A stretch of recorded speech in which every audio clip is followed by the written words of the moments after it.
What's in the box? Ahoy, comic art lovers! Stingray here, welcoming you back to the Art Cove once more. Today, I have a wonderful little art unboxing for you.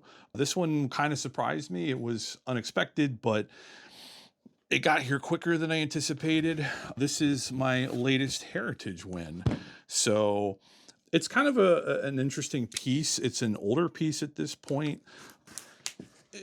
I saw it on Heritage in the weekly auction.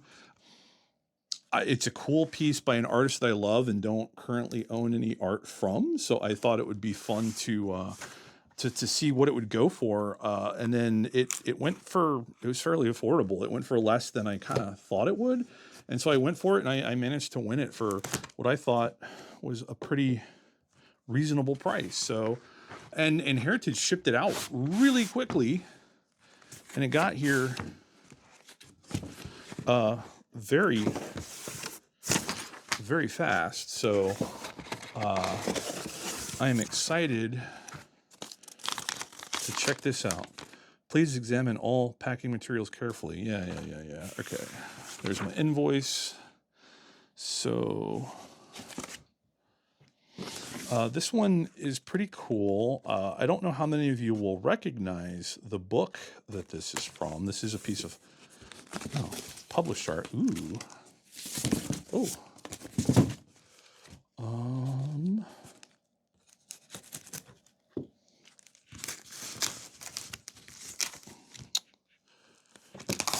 Okay.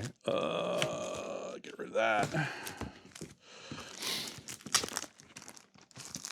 Oh man, so much plastic. And then, okay. Come on, there we go. All right, we're almost there. Oh, a whole other layer of plastic bag, a bag within a bag. And then cardboard within the bag with the page. All right, is this the final layer? I think it is. Oh, yep. So this one, oh, it's not even, okay. So this is actually a DPS. Ooh, and there's some like loose, like very rough lines on the back of this one, kind of outlining a little bit of the form of the character there. So this one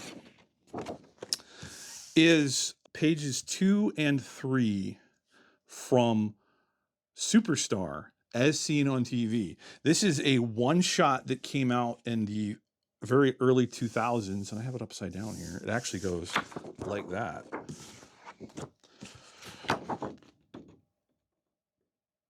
There we go.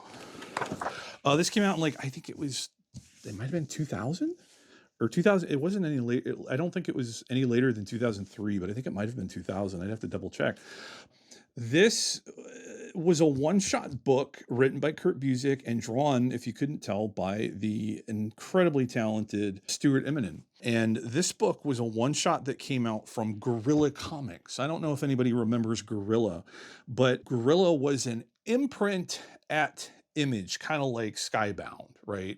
Where a group of really well-known, really talented, super popular, there was a bunch of creators that got together to have their own publishing concern, and they created Guerrilla, and they kind of self-funded.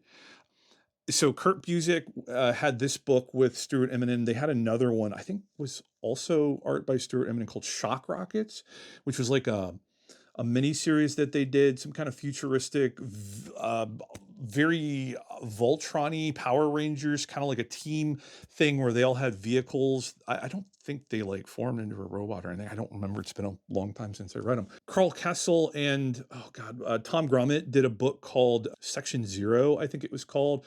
Very much like Fantastic Four meets the X-Files in a way. Like Men in Black, Aliens, the whole nine. Just very sci-fi heavy, fun book. Mike Wieringo did his fantasy book called Telos there, and George Perez he had a book called what was it called? Crimson. No, it wasn't just Crimson something. I'm forgetting. But anyway, George did a book about a woman who had a plague inside her, basically, and it became airborne once a month when she had her period. was a weird book. It only had 2 issues. It was gorgeous because George really, it was a creator-owned thing that he did, and he really put his all into it.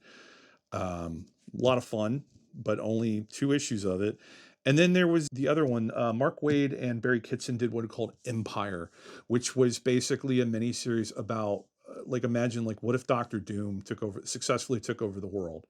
What would that be like? And this was long before the recent Marvel story Emperor Doom, or I'm sorry, One World Under Doom. It was a really, really, really good book. It didn't get finished at the time. I think it was like 10 years later when they reissued the 6-issue miniseries through a different company. And that's the thing, is Gorilla didn't last. And I think they ran out of money or something. I don't remember all the details. But anyway, this DPS by Stuart Eminem is from a book called Superstar: As Seen on TV. And this was a pretty cool little one shot about a superhero whose powers are based on fame. So he had like a whole team of people that would measure his numbers and his popularity, and they were constantly running polls to see how people felt about him. And the whole thing was trying to keep positive vibes and keep people thinking about him and watching him on TV, and believing that he was the good guy and that he was going to help out. And so that's what this story is all about. A very interesting book. I remember it being pretty good at the time. I don't remember a lot of specifics about it. I just remember enjoying it. I thought it was good. Kurt Busiek is one of those writers that I will read anything he decides to put out. And Stuart Eminem is such a great artist. I mean, as soon as I saw this image on the Heritage site, I knew that it was Eminem. It's the anatomy, the face, the facial features. It's clearly him.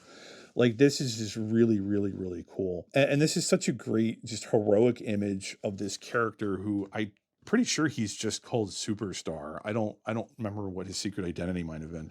This is the opening splash. I don't know if this would have had a title on it or if that would have been on the page 1, but just this really great, strong, powerful image of a superhero character with the crowd below him watching. You've got screens in the background which look like they have some images that were like printed out and pasted on.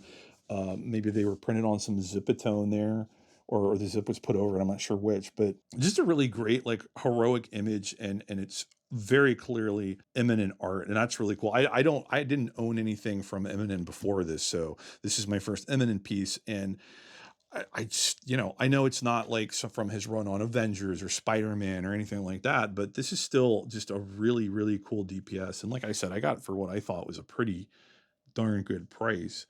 Much more affordable than anything that he would be releasing today, probably. So awesome, awesome DPS. It looks like it has tape on the back, so it looks like it was taped together at one point. I don't know if it got cut or what happened there. That's cool. It'll be easier to store like this, but yeah, this is really sweet. I like this one a lot. That's really it. Like I said, short video today. This was a cool piece that I figured I'd go for it when I saw what the price was, and I was surprised that I won it fairly easily. I guess people don't care about 20 something year old one shot stories that are barely remembered, but I remember this one, so I think it's a cool double page spread. Anyway, that's all for me today. I hope you enjoyed the video, and I will see you in the next one.